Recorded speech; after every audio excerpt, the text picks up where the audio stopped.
Bismillahirrahmanirrahim. Alhamdulillahi rabbil alamin. Wa bihi nasta'inu ala umurid dunya waddin. Assalatu wassalamu ala sayyidil anbiya'i wal mursalin. Sayyidina wa maulana wa habibina wa syafi'ina Muhammadin wa ala alihi wa ashabihi ajma'in.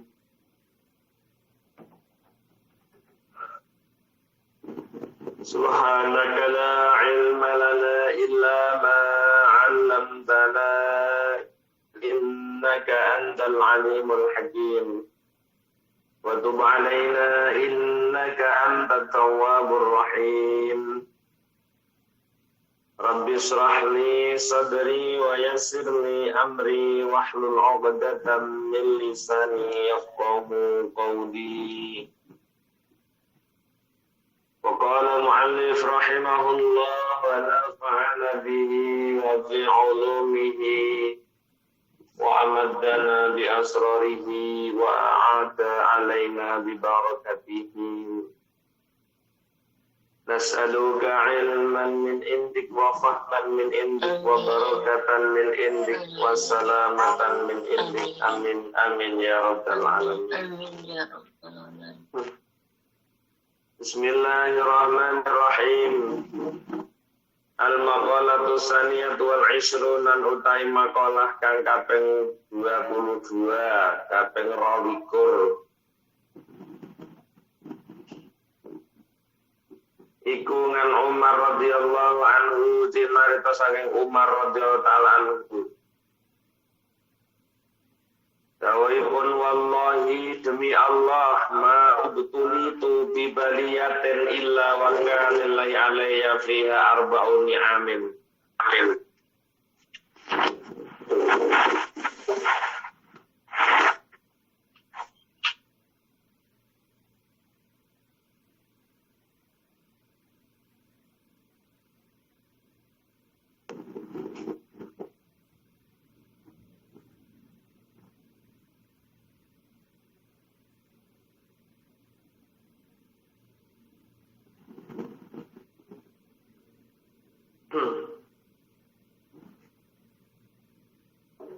Bismillahirrahmanirrahim. Wallahi ma ubtulitu bi baliyatin illa wa kana lillahi alayya fiha arba'un ni'amin. Wallahi demi Allah ma ubtulitu ora den coba sapa ingsun bi baliyatin kelawan cobaan. Illa wa kana kejobolan ana iku lillahi kedue Allah alayya ing atas ingsun fiha ing dalem baliyah aitil kal baliyati tegese mengkono-mengkono baliyah apa arba'un ni'amin ana papat pira-pira nikmat. Awaluha utai kawitane baliyah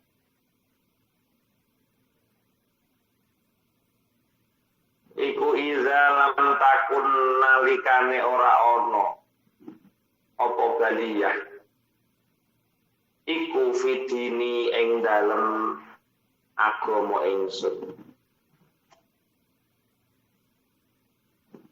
Fa innal imtihana mongko satemene cobaan ujian musibah fidini ing dalem agama iku a'dhamu luwih agung minal imtihani tinimbang ujian atau cobaan fil badani yang dalam badan wal malian yang dalam bondo. Wasani kang aming pintu iku dalam takun nalikane ora ana apa baliyah ay al baliyah tu semengkoro bali ku Allah mulai gede min hati tinimbang napa tinimbang baliyah tinimbang bala aimin tilkal baliyah bisa lagi mengkono-kono bala Allah tikang asobat ngenani apa baliyah ni ingsun. Wasalisu utai kakapeng telu iku izalam takun nalikane ora ana apa baliku muharramar ridho ben aling-aling ridho. Ai mamu ridho tegese kacegahe utawa den cegahe ridho biha lan daliyah ai titil kal daliyati tegese lan kono-kono daliyah. Warabi'u utai kang patiku ini sak temene ingsun iku arju arep sapa ingsun asal ing ganjaran alenga ing atas daliyah ai til kal daliyati tegese mengkono daliyah. Jamaah yang dirahmati Allah, alhamdulillah, wa syukrulillah. Pada kesempatan pagi yang penuh barokah, pagi yang penuh rahmat, Allah Subhanahu wa taala senantiasa terus menerus mencurahkan nikmat rahmat taufik hidayah serta inayahnya kepada kita semua, yang sehingga pada pagi yang penuh berkah ini kita semua masih diperkenankan oleh Allah buka mata, buka telinga, buka hati, hadir di Allah zikir salawat nariyah dalam kajian kitab Nashaiq al-Ibad. Mudah-mudahan harapan kita, apa yang kita lakukan pada pagi hari ini, seluruh aktivitas kita pada hari ini senantiasa dicatat oleh Allah Subhanahu wa taala sebagai amal hasanah kula panjenengan benjang wonten yaumil qiyamah. Amin Allahumma amin. Jamaah yang dirahmati Allah, berkali-kali kula bantu bahwa tidak semua orang diberikan kesempatan oleh Allah Subhanahu wa taala bisa hadir di pengajian on-air pada pagi hari ini. Banyak orang di luar sana yang punya kesempatan, yang punya waktu, tapi mereka juga tidak sanggup untuk datang di on-air ini karena tidak dipilih oleh Allah Subhanahu wa taala. Mudah-mudahan hadir kita ini memang dipilih oleh Allah Subhanahu wa taala yang akan menjadikan sabar selamat dunia, selamat akhirat dari kula panjenengan beserta keluarga kula panjenengan. Amin amin ya rabbal alamin. Kita masuk pada makalah yang ke-22 yang diceritakan dari Umar radhiyallahu taala anhu. Beliau mengatakan, wallahi demi Allah, ma ubtulitu bi baliyatin illa wa kana alayya fiha arba'un amin. Demi Allah, aku ora dicoba kelawan bala. Kecoba dengan bala itu Allah memberi aku 4 kenikmatan. Dawuh Sayyidina Umar radhiyallahu anhu ngeten. Wallahi demi Allah, ma'ubetul itu bibaliatin, saya tidak diuji dengan sebuah ujian. Kecuali dengan ujian itu, bagi Allah untuk saya, itu ada 4 kenikmatan. Jadi ono musibah iki iso ndadekno nikmatno kanggone Umar dengan 4 kenikmatan. Arba'un amin, karena tidak sampai menyebabkan urusan-urusan yang tertentu bagi seorang Umar ini dimusibahkan oleh Allah Subhanahu wa taala. Wallahi ma ubtulitu bi baliyatin illa wa kana alayya fi arba'un amin. Demi Allah, aku tidak diuji oleh Allah dengan sebuah ujian, kecuali di dalam ujian itu bagi Allah untuk saya ada 4 kenikmatan. Yang pertama, awal idza lam takun fid dini. Jadi selama musibah niku wau mboten urusan agama, itu sudah masuk kenikmatan. Nek musibah yang bersifat kenikmatan bagi seorang Umar, idza lam takun nalikane ora ono apa balak atau apa ujian, apa coba iku fitini ing dalem agama ingsun. Pokoknya ujian ini orang masalah pokok agama ngono ae, ada nikmat bagi. Dianggap sebuah kenikmatan, ujian-ujian itu nanti dikatakan kenikmatan selama ujian-ujian ini tidak berkenaan dengan 4 hal. Yang pertama, pokok ujian itu selama ujian itu tidak berkaitan dengan agama. Kadang-kadang wong diuji agama niku mboten ndak susah. Kadang-kadang orang itu diuji tentang urusan keimanannya, ngoten niku mboten susah. Tapi diuji dengan urusan duniawi, urusan harta, niki rata-rata menungso nembe susah. Beda jauh dengan Sayyidina Umar. Pokoknya demi Allah, kata Sayyidina Umar, demi Allah, tidak ada ujian yang ditimpakan kepada saya. Kecuali di dalam ujian itu ada 4 hal bagi Allah untuk saya. Yang pertama, pokok tidak berkenaan dengan kaitan agama. Berarti ora ujian masalah keimanan. Ora ujian masalah agama. Pokoknya ujiannya ora masalah agama. Di balik ujian itu ada nikmat. Tapi diuji tentang agama, wah angel. Selamete sama ujian tentang agama niku. Wah, mulane sampai ana wong iso pindah agama itu sajane gara-gara diuji bab agama mboten kuat. Nauzubillah, makanya demi Allah kata Sayyidina Umar, pokoknya ujian-ujian iman penggone Allah untuk saya itu selama tidak berkaitan dengan 4 hal ini, pokoknya menjadi nikmat bagi saya, kata Sayyidina Umar. Yang pertama, asalkan ujian itu tidak berkaitan dengan agama. Idza lam takun fid din. Ketika ujian itu tidak dalam urusan agama. Yakni fa innal imtihana fid dini a'dham min al-imtihani fil badan wal mal. Kalau dalam keterangan lain, musibatud dini afdalu asyaddu min musibatid dunya. Antara itu wonten dawuh musibatul musibatud dini afdalu min musibatid dunya. Musibah agama luwih gedhe tinimbang musibah dunya.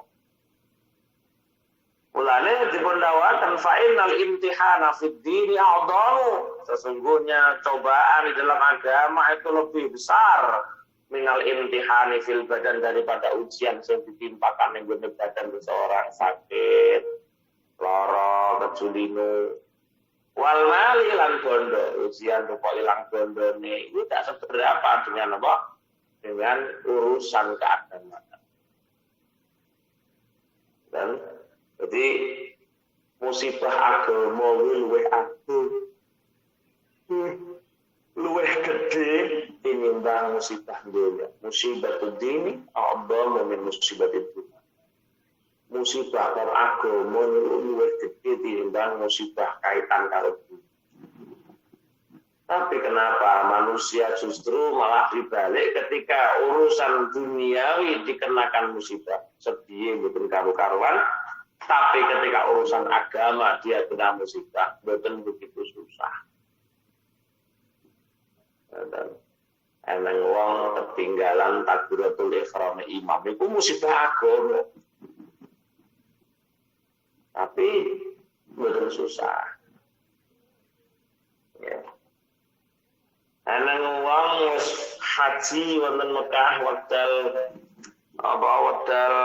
teng wukuf ning Arafah ndek gak iso itu musibah nduk. Terus tekone Mekah saiki angel, duit akeh kaya apa, saiki angel. Pengen haji. Dong tekane kono haji ketinggalan wukuf di Padang Arafah pada tanggal 9 Dzulhijjah. Niku musibah-musibah kaitan dengan agama.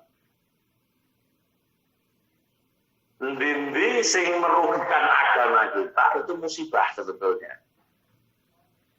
Kaitan keagamaan kita ketinggalan, kaitan keagamaan kita nopo? Kita itu tertinggal, itu musibah. Tapi nggih ngoten niku wau, manusia pada dasarnya kalau musibah orang duniawi, kehilangan duit, kehilangan bojo, kehilangan anak, ini wah berat sekali untuk kita. Berat sekali untuk kita itu. Tapi kalau bab agama yang hilang di kita, bahkan kita kehilangan agama berkali-kali, ini tidak ada susah sama sekali. Bendino kehilangan agama gak kerasa. Bendino agamanya berkurang tiap hari karena musibah agama, tidak kerasa. Mulane demi Allah, pokoknya musibah-musibah gimana, eneng nikmate dari Allah untuk saya selama musibah ini tidak berkaitan dengan agama. Urusan dunia ini mesti ono solusine musibah tentang dunia itu. Yang kedua, selama nopo idza lam takun a'dhamu minha. Selama musibah itu, ujian itu tidak lebih besar daripada musibah yang diterimanya. Idza lam takun nalikane ora ana apa baliyah. Ai al-baliyatu iku a'dhamu wa gede milih baliyah ai mintil kal baliyati Allah tiasobatni. Pokok musibah itu gede sing menimpa saya, tidak terlalu besar yang menimpa saya, maka beliau meyakini ada kenikmatan dari musibah itu. Saya sampai gede banget, kadang-kadang raguan, tidak ada kenikmatan lagi, akan membawa kita ke jurang kehancuran apabila dengan besarnya kenikmatan itu baginya terlalu besar yang sehingga seorang tidak kuat menghadapi ujian, sehingga ujian-ujian itu menjadikan seseorang salah jalan karena besarnya sebuah ujian. Ngoten niku. Oh, selama orang gede tenan musibah kuwi bisa ndadekno nikmat. Karena kalau sudah musibahnya besar, biasanya wong ora kuat terakhir terjerumus pada jurang kemaksiatan karena datangnya musibah. Saya itu bukan semudah yang kita bayangkan kaitan dengan musibah yang besar itu. Yang ketiga, wasal idza lam takun muharramar ridho. Yang ketiga, setiap musibah tadi bisa menjadikan kenikmatan, mendatangkan kenikmatan selama tidak menjadi penghalang ridho Allah kepada saya. Idza lam takun. Oh, betul idza nggih. Lam takun fidini. Krana ora onone musibah itu dalam agama. Lam takun a'dhamu minha. Yang ketiga lam takun muharramar ridha. Karena dengan musibah itu tidak menghalangi ridho Allah kepada. Jadi dengan adanya musibah, karena datangnya musibah tadi dikatakan sebagai 4 kenikmatan, yaitu karena musibah tersebut tidak menjadikan penghalang dari ridho Allah kepada. Soalnya musibah gede itu ridhane Allah pun inalingan. Ridhone Allah kan kula jenengan sudah terhalang dengan sesuatu. Ridho Allah pada kita terhalang dengan adanya musibah itu, nah itu bahaya. Tapi dengan adanya musibah, karena dengan adanya musibah yang diberikan Allah pada kita itu tidak menjadikan penghalang ridhonya, maka itu menjadi kenikmatan. Tapi lah musibah itu jadi penghalang ridhonya Allah tentulah dengan karena datang musibah kita tuh malah tidak bisa menerima, tidak bisa bersabar. Nah, itu kan termasuk datangnya musibah tidak menjadikan Allah ridha kepada kita. Itu ini musibah lah. Musibah itu dadi nikmat tetkalane napa? Tetkalanya musibah tadi lam takun krana ora ana musibah itu dadi penghalang ridhonya Allah kepada kita. Pas terhalang karo niku ya jedot-jedot uang. Jadi musibah menjadikan alasan untuk tersampainya ridho Allah pada kita. Berarti kan musibah ini membuat Allah kepada kita berubah. Karena dengan musibah itu seseorang bisa berubah. Kebiasaan api kadang berubah karena datangnya musibah. Nah niki jenenge musibah sing dadekno penyebab terhalangnya ridho Allah. Nah, selama musibah niku kok mboten dadekno terhalangnya ridho Allah kepada kita, maka diyakini itu ada kenikmatan yang sebetulnya. Ai mamnur ridho biha. Yang keempat, warabiu anni arju asawab alaiha. Kenapa dikatakan nikmat? Karena saya berharap ada pahala di balik musibah itu. Ya pastilah. Ketika seseorang sabar menghadapi ujian itu, maka ujian itu akan mengundang pahala. Ujian itu akan mendatangkan pahala kepada manusia. Sehingga datangnya pahala pada kita menjadi catatan amal kita di akhirat itu sebuah kenikmatan yang tidak bisa kita pungkiri. Tapi kembali lagi kadang-kadang manusia tidak ada maremnya. Ketika dia melakukan kebaikan untuk agama itu biasanya orang patek marem. Biasa ngoten mawon. Ini arju asaba alaiha. Saya berharap dengan musibah ini bisa mendapatkan pahala. Aitil kalbaliyah, dengan bala itu mampu untuk mendatangkan pahala. Otomatis dengan apa ya? Dengan sabaran. Dengan ketelatenannya, dengan syukurnya, maka setiap musibah itu ada pahala. Kadang-kadang orang-orang sufi itu malah marem dengan adanya musibah itu marem. Ujian itu marem karena dengan ujian itu membawa dia ingat dengan Allah. Karena ingat dengan Allah harga mati bagi mereka, memudahkan dia untuk mengingat Allah. Jadi menjadi sebab pahala untuk datang dengan berkucuran ketika seorang itu kena musibah. Lalu para kiai itu diganjar sakit, Masya Allah, pahala mengalir. Karena di tengah sakitnya orang-orang soleh ini mampu untuk berzikir pada Allah Subhanahu wa Ta'ala. Intahawus tutup kaul.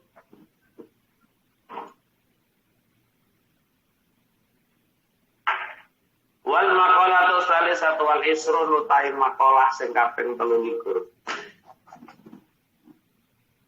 Iku ngan Abdullah bin Mubarak cinarita saka Abdullah bin Al-Mubarak radhiyallahu anhu radhiyallahu ridho subhanahu Allah anu sang Abdullah bin Mubarak. Anahu sadun Abdullah bin Mubarak kala dawuh saka Abdullah bin Mubarak inna rajulan satu lanang hakiman kang bijaksana wa wadarajul kuman wong yu arifu kang morohaken temen al umura ing biro-biro perkara anena rasawan iku jamaah ngumpul lare rajul ala hadis iku hadis pahtara mongko milih sapa rajul minha sawa hadis ay ala hadisa biro-biro hadis al majmu'ah kang den kumpulaken arba'ina yang 40 apaan alfan ewu. Ada seseorang yang hafal hadis 40.000. Telah dikumpulkannya 40.000 hadis.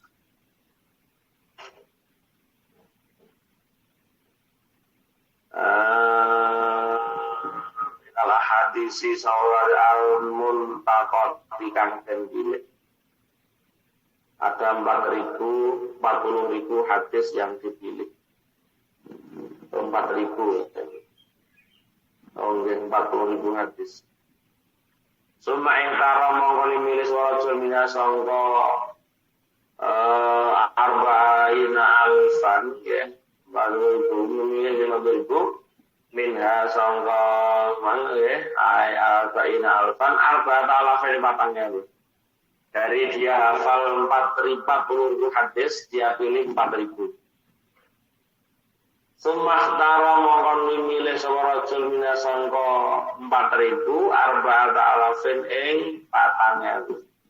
Dari 40.000 dipilih 4.000. Kemudian dari 4.000 dipilih arba'ami'atin ing 400 hadis. Minal ahadisi sawal hadis al-mustakhrijati kang bentak. Sumpah taro mawli milih sapa rajul minasangka arba'ami'atin arba'ina ing 40 apane hadisan hadise mubajilan kang den agungake. Seleksi terus ngoten. Suma ekaron ngurungnya sangka 40 hadis saya arba'ina. Arba kalimatin yang dipilih kelawan keempatan kalimat, 4 kalimat. Ayat jumlalin tegese papat pira-pira kang den kumpulake minal ahadisi sawal hadis al-mustahlisati kang den al-mustahlisati kang den murnakake. Dahunna utawi salah sijine 4 kalimat arba'u kalimatin la tasakona yusakinu la tusakinna ojo kumandel temen sira bi imra'atin lawan wong wadon.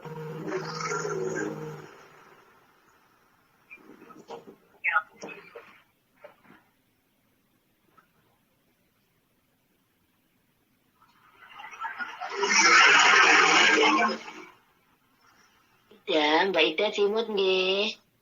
Nggih. Sebentar nih, pulang.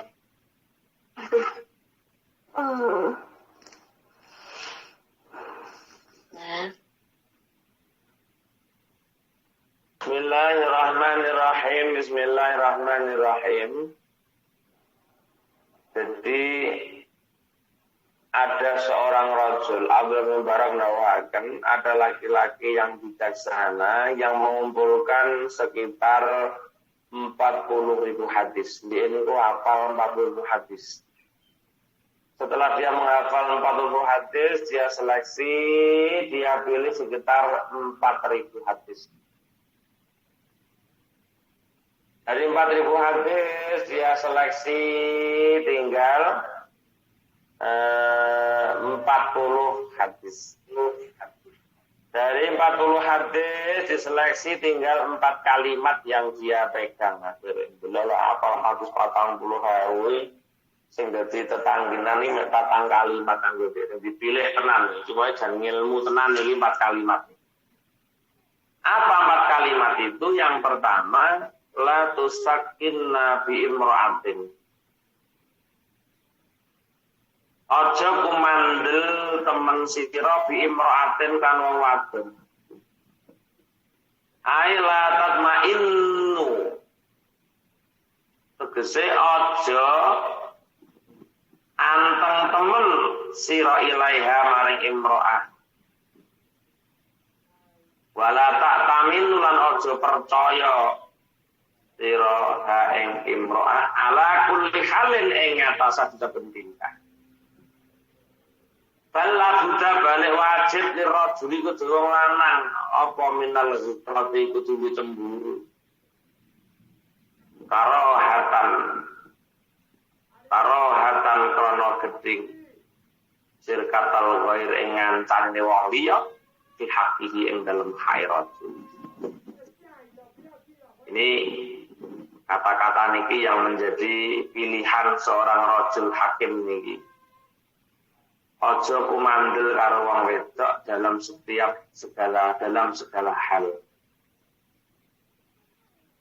Balik harus bagusan laki-laki ada ketemburuan.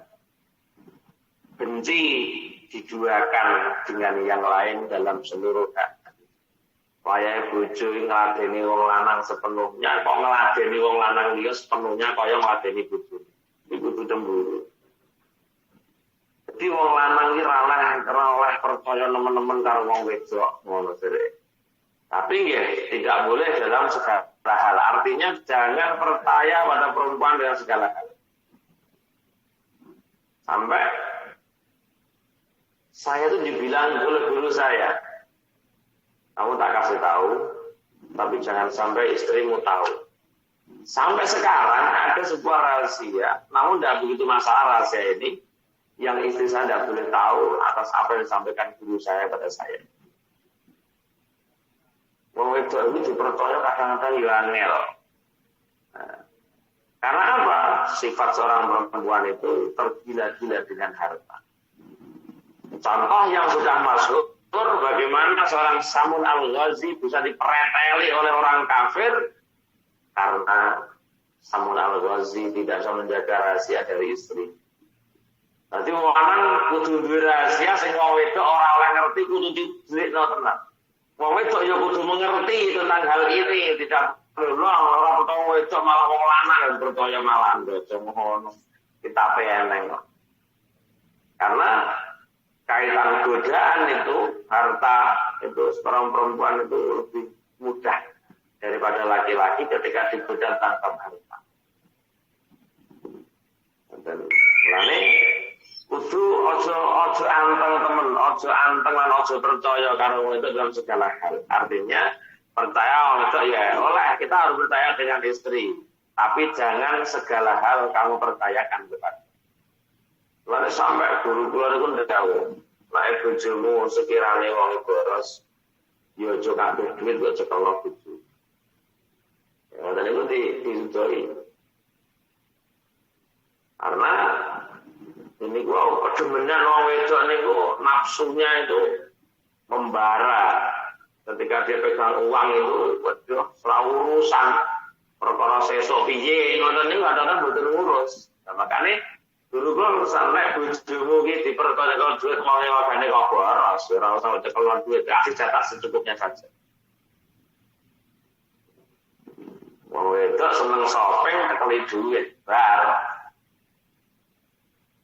Dan betul ini tidak main-main. Tidak semua wanita kaitan dengan keuangan bisa memanage dengan baik, tidak semua.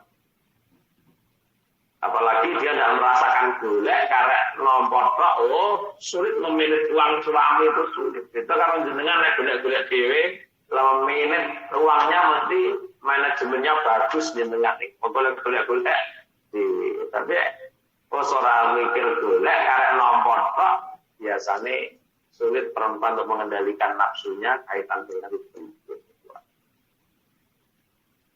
Makanya Samun Al-Ghazi yang sering gua ceritakan saya munculnya inna anzalnahu fi lailatul qadr. Ini kan gara-gara apa? Samun terlalu percaya kepada istrinya sehingga seluruh rahasia Samun yang semestinya istri tidak boleh tahu disampaikan. Hancurlah laki-laki karena adanya perempuan yang tidak dapat dipercaya. Nah, kadang-kadang ngeten iki jadi orang itu jauh percaya sepenuhnya karo wong wedok. Wong sampean iki duwe tapi kalah karo sing gadah. Kalau wong Jawa, wong dibojoi kalah karo sing gadah. Kene kan duwe bojo kan duwe bojo. Tapi barangnya kan sing nggawa bojone dhewe, kalah karo sing duwe lho. Kalah karo sing gadah. Kalah karo sing gadah. Artinya sampai timbul selingkuh niku kan berarti duwe sing duwe kalah karo sing gadah, sing duwe bojo kalah karo sing gadah barange.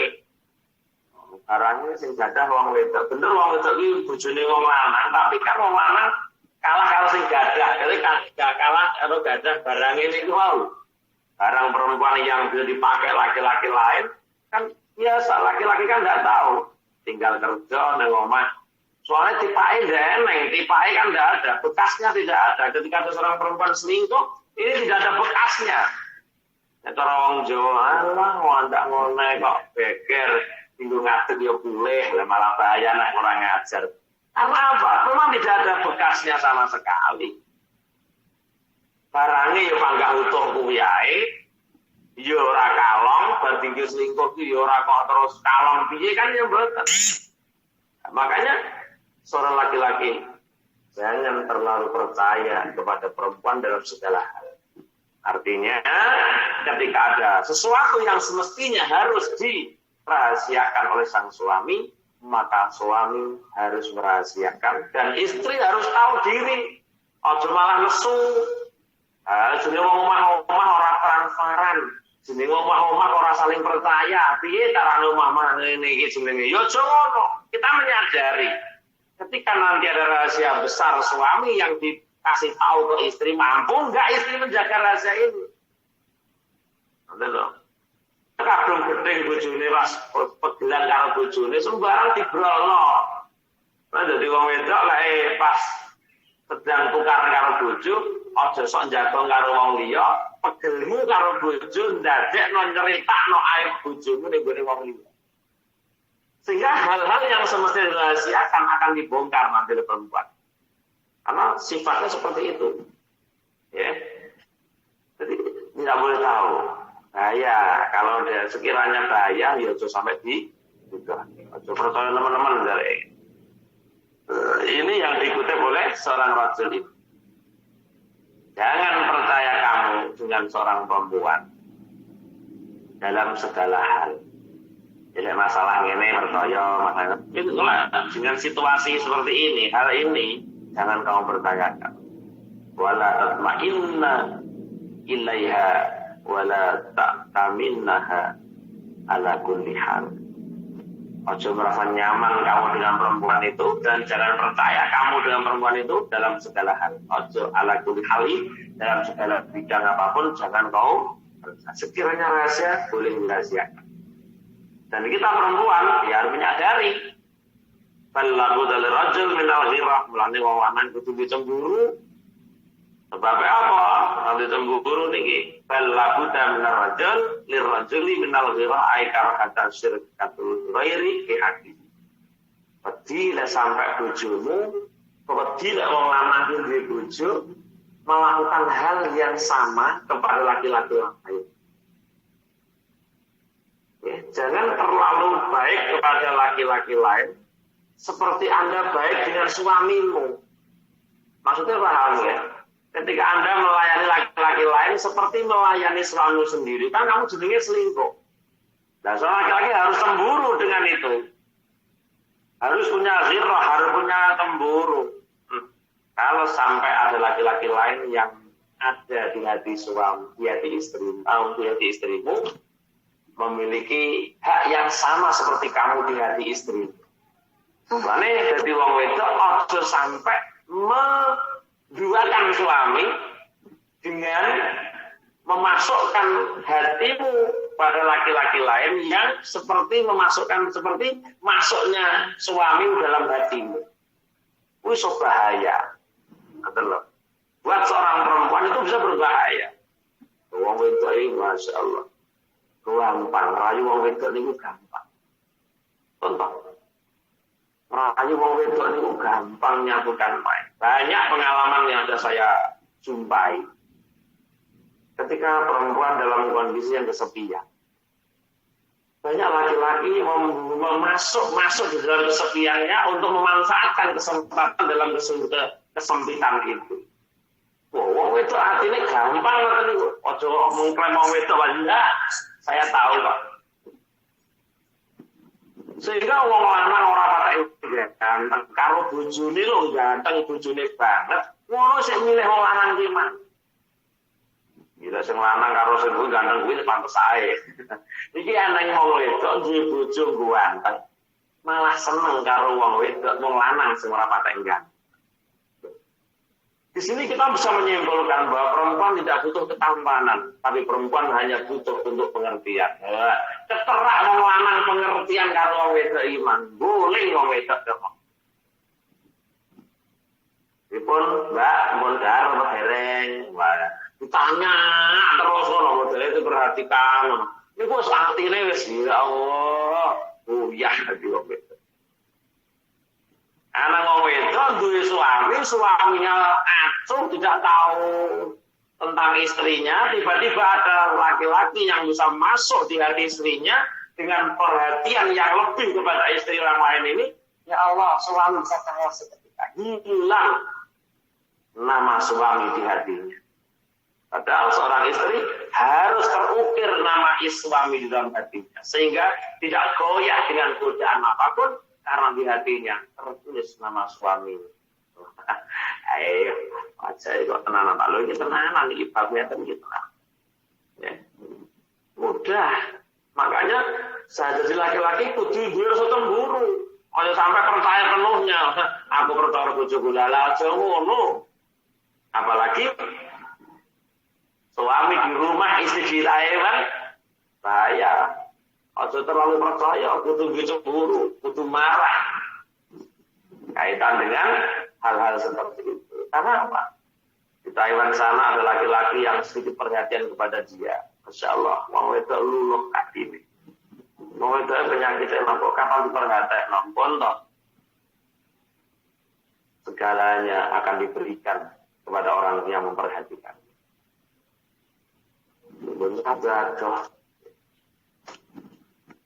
Ketika ada perempuan ada masalah, kemudian didekati seorang laki-laki yang mampu meringankan masalah atau mampu meringankan bebannya.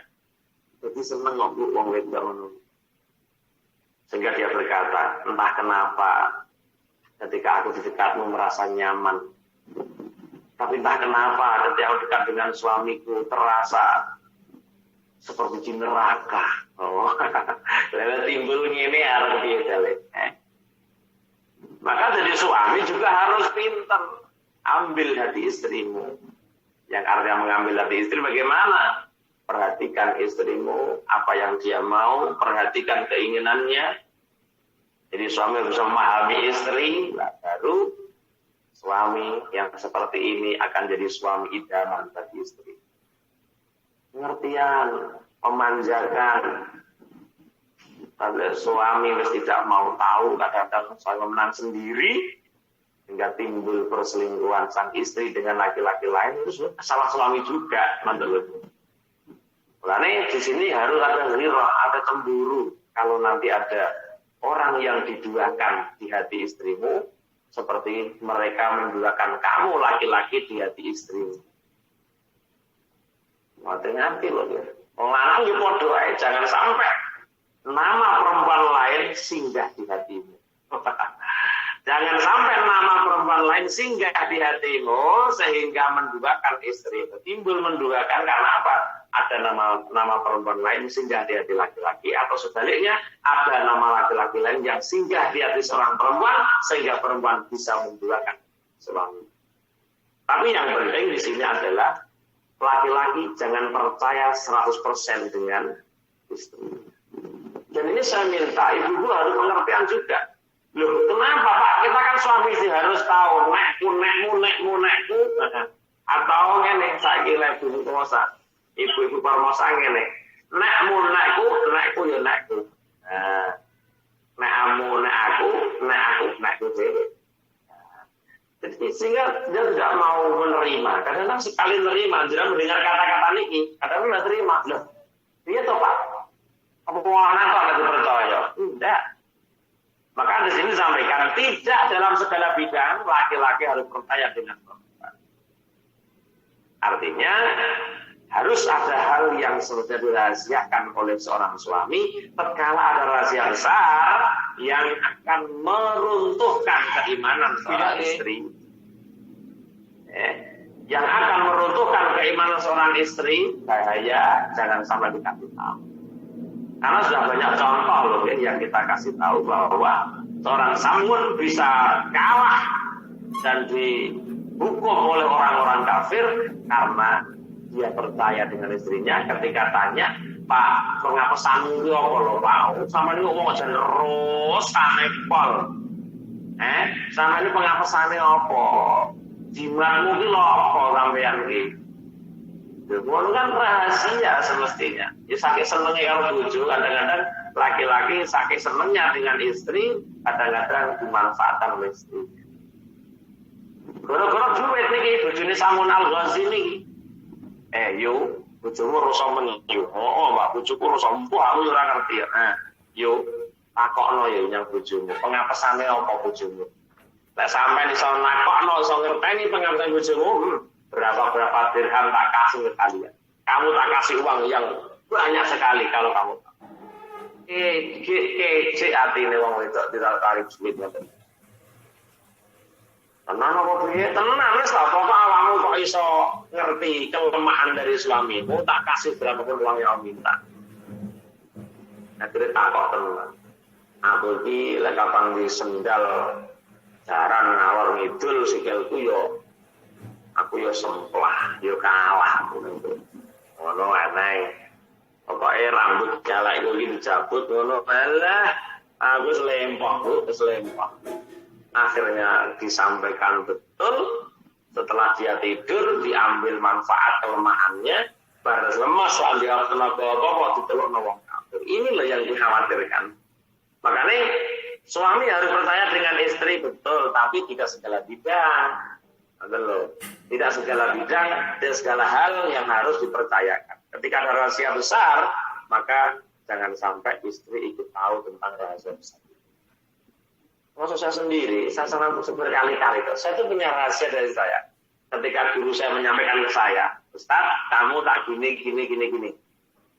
Tapi jangan bilang sama istri. Jangan sama orang yang tahu. Termasuk bojomu jangan begitu. Sampai sekarang saya jaga kata-kata itu. Ketika belum waktunya, tidak mungkin saya sampaikan. Berarti saya juga menerima untuk itu. Sebenarnya jujur ini, ya jujur, tapi untuk satu hal ini tidak. Dikhawatirkan apa? Di antaranya bisa membahayakan sang suami. Yang kedua, sang istri cara untuk keimanannya gara-gara kata-kata seperti ini. Nah ini yang harus disembunyikan.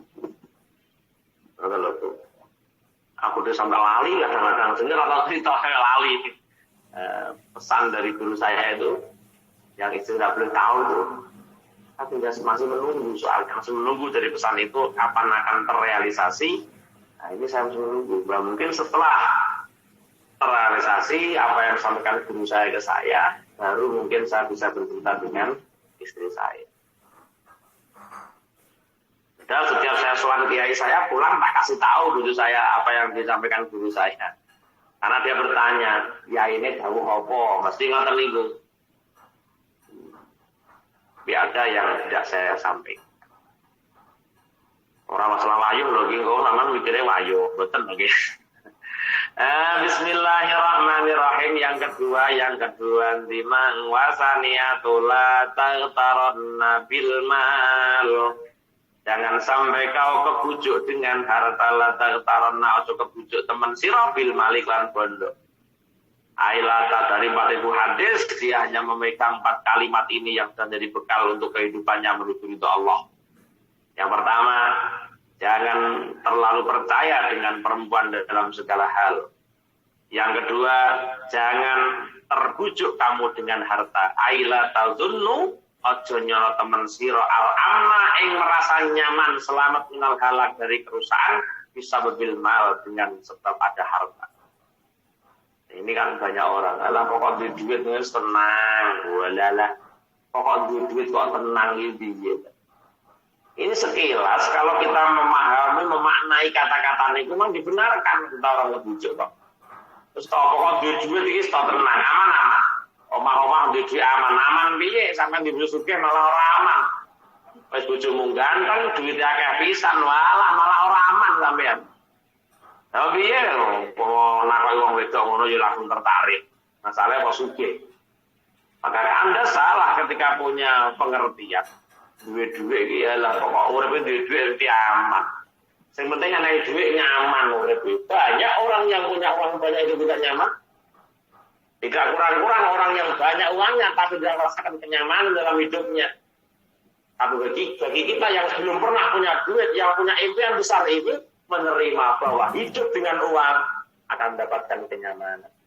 Sehingga tetangga saya bilang, kalau orang mengatakan uang segala-galanya, suruh dia naik pesawat. Ketika pesawat mau jatuh, dia bawa uang sampai koper. Bisa nggak dia selamat dari kecelakaan itu dengan uang yang dia bawa? Tidak bisa.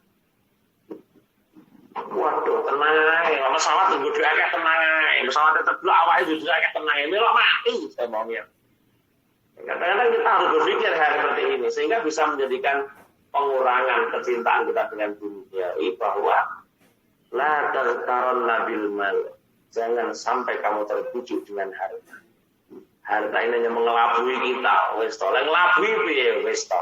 Wah kok aku duit. Wis to, urip iku nyaman.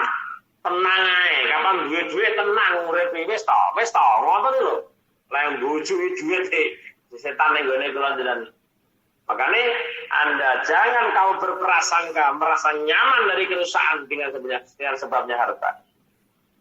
Alam tahfad mongko orang reksa sira al umuro ing pira-pira perkara. Wala takun lan ojo ana sira iku makhdu'an wong kang den bujuk bikasratil mal lawan akeh bondo. Jangan sampai kita terbujuk dengan banyaknya harta. Kenapa orang berusaha maksimal demi untuk memperbanyak harta? Karena dia punya keyakinan bahwa dengan harta hidup akan nyaman dari segala-gala masalah. Hidup akan dipenuhi dengan segala hal apa yang kita inginkan dengan harta. Wadah nggak bisa. Namanya hati manusia. Itu ada kelemahan juga. Kebutuhan yang tidak dapat diganti dengan uang banyak. Hati manusia, kebutuhan hati manusia tidak cukup dengan harta saja. Ada hal lain yang menjadikan dia nyaman. Kadang-kadang apalah artinya harta ketika kita hidup dengan rasa hampa seperti ini. Banyak orang yang berpendapat seperti itu. Ketika dia punya uang dan mengharapkan sesuatu kenyamanan yang dia dapat tidak bisa. Ada orang seperti itu. Eneng wong duwite akeh tapi atine montang-manting gak nyaman pirang-pirang. Makanya jangan sampai seseorang mempunyai prinsip keyakinan bahwa dengan harta adalah mendapatkan sesuatu dengan segala-galanya. Salah besar dalam hidup kita ketika punya keyakinan harta adalah segala-galanya. Dan hidup di dunia bukan untuk mendapatkan itu, tapi hidup di dunia untuk mendapatkan sukses di akhirat ketika kita sudah mendapatkan kenyamanan di dunia. Dan kenyamanan di dunia tidak harus dengan harta. Tapi di dalam Quran dinyatakan kenyamanan seseorang, hatinya akan merasa nyaman tatkala manusia sudah dihilangkan dari kesusahan. Ya, apa kesusahan kemarin? Salah satu asya tafrahul husos. Ada 3 hal yang bisa menghilangkan kesedihan dalam hidup kita ini. Ada 3 hal yang mampu untuk membuat kita nyaman dari segala hal. Yang pertama zikrullah. Tidak ada yang mengalahkan harta zikrullah dalam hati manusia ini untuk mendapatkan kenyamanan dalam hidup. Tidak ada yang mengalahkan modal zikrullah dalam hati seseorang untuk mendapatkan kenyamanan dalam hidup. Yang kedua waliqa'u auliyaih, bertemu dengan para kekasih Allah, ketemu para ulama, ketemu para kiai. Yang ketiga kalamul hukama, yaitu dawuh-dawuhipun ahli hikmah. Mulane iki dirasakno ana wong lek gak krungu pengajian atine susah, itu sajane wis menggambarkan bahwa kenyamanan hidup ini bukan dengan harta. Kalamul hukama, adem murwakno dari ahli hikmah itu adem. Maka dia akan mencari. Maka jangan heran kalau ada jamaah yang bilang, kalau saya ketinggal pengajian lebih baik ketinggalan 3 gaji 3 bulan. Ini saya tidak percaya. Saya percaya itu. Saya percaya, dan di sini akan saya jadikan pelajaran bahwa harta bukan segala-galanya bagi mereka. Karena mereka sudah bisa merasakan bahwa zikrullah, liqa'u awliyaih, kalamul hukama akan mampu menjadikan ketenangan dalam hati. Ini suatu bukti bahwa jangan sampai kita terbujuk dengan harta. Orang yang terbujuk dengan harta mempunyai anggapan bahwa harta adalah segala-galanya. Sehingga dia punya keyakinan kalau harta ada segala-galanya, maka dia akan merasakan pokok duit-duit urip ki jangan sapa sing ngomong. Berita yang sedang sebar, ada orang kaya di mana itu? Di Australia atau mana itu orang terkaya bunuh diri. Padahal orang sugih nyatanya bunuh diri. Berarti apa? Kita harus bisa mengambil hikmah dalam cerita-cerita ini. Kita simpulkan sendiri bahwa harta tidaklah segala-galanya, bahwa harta tidak akan menjanjikan jaminan untuk seseorang mendapatkan kenyamanan dalam hidup di dunia. Walaupun kita tidak boleh munafik bahwa kita butuh harta, tapi jangan sampai punya keyakinan harta adalah segala. Paham itu ya? Sikapi hidup itu. Yang ketiga, kalimat yang ketiga yang diambil Rajul Hakiman ini dari 40.000 hadis yang dia hafal, yang dia ketahui, dia peliriti ternyata 4 kalimat ini menjadi sumber untuk mendapatkan segalanya dalam kehidupan ini. Wasalisatu la tuhammil ma'idataka ma la tatiku. La tuhammil aja ngemotaken sira ma'idataka ing waduk sira. Waduk iki weteng niku lho Bu. Ma ing perkara latati iku kang ora kuat sira ing mah. Jangan kamu bebani perutmu dengan makanan yang sekiranya kamu tidak mampu. Lek makane walki yo wis, aja mbok bleki neh, wis bareng ngaji mumpung aja. Mengkutip dawuh Kanjeng Nabi, aslu kulli da'in al-baradatu. Aslu kulli da'in utawi saben-saben penyakit, asali saben-saben penyakit. Al-baradatu nganjengaken panganan ing atase panganan kang wonten. Muhammad Ati, dimut nggih, Mbak Muhammad Ati. Sampun, Pak. Nggih. Bismillahirrahmanirrahim. Bismillahirrahmanirrahim. Ya kuwi asale saben-saben penyakit, mulane wong biyen ora ndek penyakit kaya wong saiki. Wong biyen akeh wong tirakat. Mangan iki memang ya di samping ora eneng terae ya memang ada manfaatnya. Jadi ojo mangan ketika Anda dalam kondisi masih kenyang. Mulane Islam selalu mengajarkan hidup pola hidup sehat itu jangan makan sebelum kamu lirik-lirik wetenge mak kerucuk langgek maem upama maem ya aja wareg-wareg sebelum parek berhenti lebih dahulu. Ini pola hidup sehat ala Rasulullah sakjane. Makanya kalau dikatakan suhu tasihu sehat, puasalah kamu akan sehat. Karena apa? Orang yang berpuasa hakikatnya dia dicuci darahnya. Cuci darah terus wong poso itu. Ya mesti no, nggak dicuci mesti bersih no. Nah, bersih kan ya sehat no. Nah, seperti itu. Makanya orang itu pada merasakan puasa. Kalau nggak puasa nggak enak dia. Ya jelas perbedaan luar biasa. Kulino poso, tutura poso, rapi enak nih awak. Ya iyalah. Biasanya dia dicuci darahnya kayak gitu orang. Lek kadung poso wis ndane dindek wong niku kadung rasa nikmate poso kok leren karo poso. Seperti itu. Makanya jangan yang ketiga, janganlah kamu muati perutmu akan sesuatu yang kamu sudah tidak mampu. Jangan sampai kamu isi lagi karena kamu sudah kenyang dan kamu makan lagi. Nek warak urung warak lah iso kan leren ngoten gitu. Ini sumber kesehatan. Anas Malik kan Anas bin Ibn Sina wa Abu Nu'aim kan Ali wangan Ibn Mas wa Ibn Sa'id wangan Zuhri ai aslu kulli da'in muta'alliqun bil ma'idah at-tuhmati wa ya idkhalu ta'amala ta'am karepe barokah iki piye to. Dari penafsiran beberapa sahabat ini mengatakan asale saben-saben penyakit muta'alliqun dan gantungake bil ma'id lan waduk. Sumber penyakit itu dari makanan. Sumber penyakit itu dari perut. Mulane sumber penyakit saka gampang masuk angin ini bahaya loh, nggih. Masuk angin itu kaya sumber penyakit itu dari sini. Sumber penyakit dari pola makan yang tidak baik. Sumber penyakit dari pola makan yang tidak sehat tentunya. Ya kuwi numpuki panganan sing nenggone weteng urung sampe entek ditumpuki nek dijog-jogi jag-jogi. Akhirnya dadine ngoten iki mangan bola-balik mboten napa-napa asalkan betul-betul lapar nggih.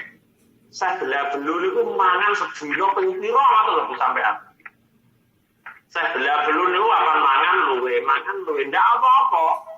Asalkan wis luwe tenan, walaupun bolak-balik mangan enggak masalah. Tapi secara normal, perut yang normal, sekali makan ya kenyang, paling tidak bertahan setengah hari lah. Makanya sering kula aturaken nang wong mangan sedina ping 3. Cara orang-orang sufi, orang bedane yu karo wedhus karo sapi sampai mangan sedina ping 3. Ada makan pagi, makan siang, makan sore. Karena bedane karo wedhus dari. Ya, di sini jangan sampai numpuki makanan. Jadi sumber penyakit itu berhubungan dari perut. Apa yang kamu makan, maka itulah yang akan menjadikan dirimu sehat.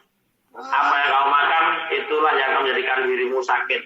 Kalau yang kamu makan hal-hal yang banyak kolesterolnya dan berlebihan, asal sudah ada larangan kita makan apa-apa itu ada larangan.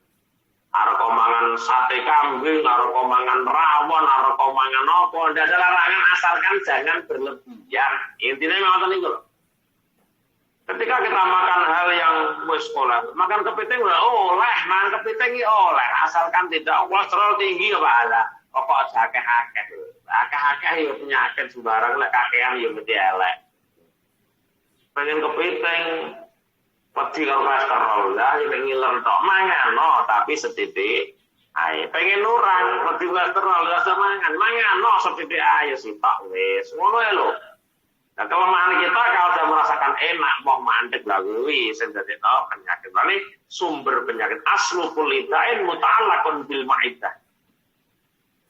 Ya kuwi numpuki panganan sing wis ana ning jero urung sampe digiris tok tumpuk nek mau nyelipe ya kelenger.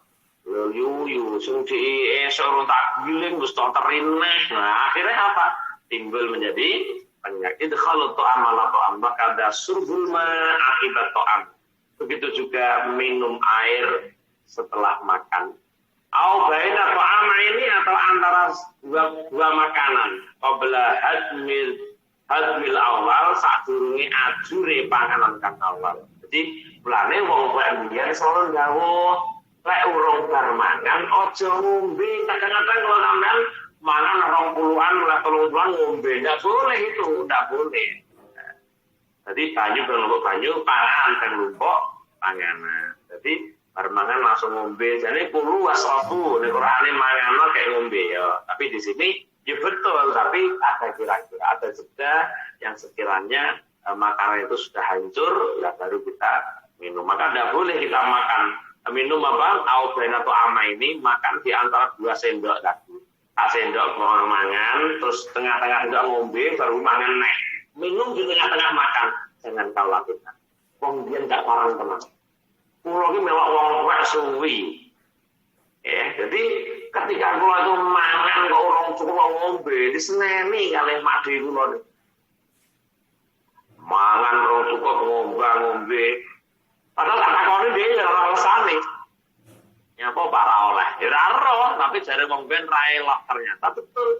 Itu bisa membahayakan dalam perut kamu ketika kamu minum di tengah-tengah kamu makan. Ya, usahakan Qur'annya kulu mangan aja kabeh wasrabu lan ngombe berarti mangan dhisik lah nggih. Ngombe aja mangan, ngombe mangan neh. Itu kecuali Anda sereten ya kudu beni ora beni bar sampeyan. Yang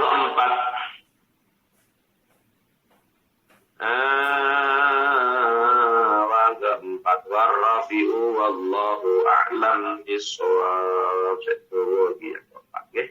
La tajma'u ma'al ilmi ma la yanfa'u wallahu a'lam bis-shawab. Sedikit yang kita kaji pada pagi hari ini mudah-mudahan membawa barokah, membawa manfaat untuk kita semua sehingga kita mendapatkan kehidupan yang layak, kehidupan yang barokah, kehidupan yang manfaat insyaallah subhanahu wa ta'ala. Lahumul Fatihah. A'udzu billahi minasyaitonir rajim. Bismillahirrahmanirrahim. Alhamdulillahirabbil alamin arrahmanir rahim maliki yaumiddin. Iyyaka na'budu wa iyyaka nasta'in ihdinas siratal mustaqim. Shiratal ladzina an'amta 'alaihim ghairil maghdubi 'alaihim waladdallin. Minta satu Fatihah untuk Ibu Muslihah yang sakit, Ibu Maryam, Ibu Rukayah, Ibu Kasmi, Bapak Ahmadi, Bapak Saifuddin, Bapak Sarbini, Ibu Jamilah yang sakit Bapak, Assalamualaikum Bapak. Alhamdulillah. Nggih Bapak nyuwun keikhlasan satu Fatihah nggih niki putra kula wingi kan nglamar teng niku teng ngelamar kerjaan nggih teng pelayaran pun asal kapal tapi niki medikale bermasalah niki mangke kengken medikal maling nyuwun pandungane Bapak matur suwun. Namanya Asrofi Bapak. Asrofi. Matur nuwun. Bapak, Assalamualaikum warahmatullahi wabarakatuh. Tambah kula Bapak nyuwun barokah Fatihah. Sakit suku kula Bapak. Mugi lekas sehat ya. Diampuni Allah. Sedaya dosa-dosane dipun angkat penyakite, dipun paring ketabahan, kesabaran dan keikhlasan nggih. Yang ulang tahun Habibi Nur Ahmad yang ke-7 tahun nggih. Kita minta doanya untuk santri pondok Dok Agung Darussalam yang terkonfirmasi COVID-19. Angel ya masuk pondok itu angel. Karena anak pondok itu selawungnya seperti itu, jadi ini mudah penyebarannya. Dan itu tidak boleh dipulangkan, santri tidak boleh dipulangkan. Okay? Dan satu Fatihah lagi untuk Mbak Noviana Kusumawati ya.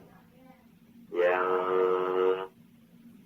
Mbak Vivi ya, yang mau ujian seleksi profesi apoteker hari ini jam 8.30 sampai jam pagi, mungkin diberi kelancaran, kesuksesan, kemudahan, dan Allah berikan yang terbaik ya. Lahumul Fatihah. A'udzu billahi Bismillahirrahmanirrahim. Alhamdulillahi rabbil alamin. Ar-Rahmanir Rahim. Maliki yaumiddin. Iyyaka na'budu wa iyyaka nasta'in. Ihdinas siratal mustaqim. Siratal ladzina an'amta 'alaihim ghairil maghdubi 'alaihim waladdallin. Allahumma salli wa sallim ala sayyidina Muhammad walhamdulillahi rabbil alamin. Hamdan na'imin, hamdan syakirin, hamdan yuwafi ni'amah wa yukafi'u mazidah. Ya Rabbana lakal hamdu kama yanbaghi li jalali wajhikal karim wa 'azimi sultanik. Allahumma yassir lana umurana ya Allah. Ma'arhan li qulubina wa abdanina wa salamati wa lafiyati fid dinina wa dunyana. Wa kullana sahiban safarina wa khalifatan fi ahlina. Allahumma inna nas'aluka imanan da'iman wa qalban khashi'an wa lisanan dhakira wa badanan 'alal bala'i sabira wa waladan salihan wa salihatan wa ilman nafi'a wa amalan maqbula wa rizqan halalan thayyiban mubarakan wa umran tawila wa bihusnil khatimah. Antal jabihi hawaijana ya Allah wa tarfa bihi darajatina wa tasfiya bihi mardana wa tasfiya bihi mardana wa tasfiya bihi mardana wa tufarrija bihi humana wa takshifa bihi humana wa tunjima bihi husumana wa tuhzima bihi a'da'ana wa tu'ammira biladana bil iman wal islam wa ni'mah wa tarzuqana biha husnal khatimah. Rabbana atina fid dunya hasanah wa fil akhirati hasanah wa qina adzabannar wa adkhilna al-jannata ma'al abrar ya aziz ya ghaffar ya rabbal alamin. Subhana rabbika rabbil izzati amma yasifun wa salamun alal mursalin walhamdulillahi rabbil alamin. Liqad hajatina wa hajatikum hatta dunya fil akhirat. Al-Fatihah. Bismillahirrahmanirrahim. Alhamdulillahi rabbil alamin. Ar-Rahmanir Rahim. Maliki yaumiddin. Iyyaka na'budu wa iyyaka nasta'in. Ihdinas siratal mustaqim. Siratal ladzina an'amta 'alaihim ghairil maghdubi 'alaihim waladdallin. Amin. Nggih, makaten lan semanten ingkang kula aturaken kawula pamunten nggih. Mungkin ada 1/4 pertanyaan nggih boleh dipertanyakan lah enten boten nggih. Alhamdulillah wa syukurillah sebab nuwun dipun kanthi doa kafatul majelis. Makaten langkung akhir kalam. Assalamualaikum warahmatullahi wabarakatuh. Waalaikumsalam warahmatullahi wabarakatuh.